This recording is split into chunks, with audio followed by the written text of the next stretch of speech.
मुस्कान जी आपका मंच पर आसीन सभी विद्वतजनों को मेरा प्रणाम। सभी विद्वतजनों का भी हार्दिक स्वागत करती हूँ। दरअसल पिछले साल भी मुस्कान जी ने यह कार्यक्रम किया था इस प्रांगण में और कई विद्वान कवि लेखक आए, अपनी कविता से उन्होंने हमें बहुत अभिभूत किया, हमें जीवन के लिए उत्साहित किया। दरअसल भाषा साहित्य हमारी चेतना, हमारी आत्मा का अभिन्न हिस्सा है। हम उसके बिना अपने आप को नहीं कर सकते। आप सोचिए कि बिना भाव के व्यक्ति कैसा होगा, और भाव जब तक साहित्य नहीं होगा, जब तक भाषा नहीं होगी, तब तक भाव भावहीन है। इसलिए साहित्य हमारे जीवन की सर्वोच्च प्राथमिकता है और जीवन बेहतर तभी होगा जब साहित्य बेहतर होगा। समाज बेहतर दिशा में तभी जा पाएगा जब साहित्य उस ऊंचाई पर जाएगा। आप देखिए कि जिस तरह से संरचना हुई और समाज जिस तरह अभी जिस स्वरूप में है, उसमें साहित्य का बड़ा योगदान है।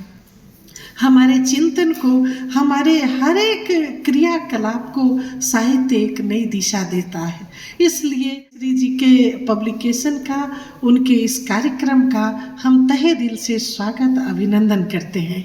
हमारे बीच उन्होंने इस कार्यक्रम को रखा, हमारे बच्चों में वह प्रेरणा जाएगी और कविता के माध्यम से, कहानी के माध्यम से, उस साहित्य के माध्यम से हमारे बच्चे उस ऊंचाई को प्राप्त कर सकेंगे।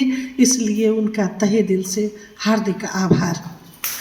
अपने सभी साथियों का, अपने सभी सहयोगियों का जो इस अभी यहाँ इस प्रांगण में मौजूद है और इस सभागार में है, उनका भी हार्दिक स्वागत अभिनंदन। वे हर समय रुचि लेते हर एक अच्छे कार्य में जो संस्था को बेहतर करेगा, जो बच्चों को बेहतर बनाएगा और जो हमें समाज की मूल आत्मा से जोड़ेगा। इसलिए सबका सामूहिक हार्दिक स्वागत अभिनंदन। इस कार्यक्रम के लिए अब मुस्कान केसरी जी को ही मैं वापस यह मंच सौंपती हूँ और हम लोग इसका आनंद लें और अपने जीवन को आज नई ऊर्जा से भरें, कुछ नया सोचें, कुछ ऊंचाई की बात सोचें और खुद को, संस्था को, समाज को, देश को उस ऊंचाई पर ले जाएं जिसके लिए हम यहाँ उपस्थित हुए हैं। बहुत बहुत धन्यवाद।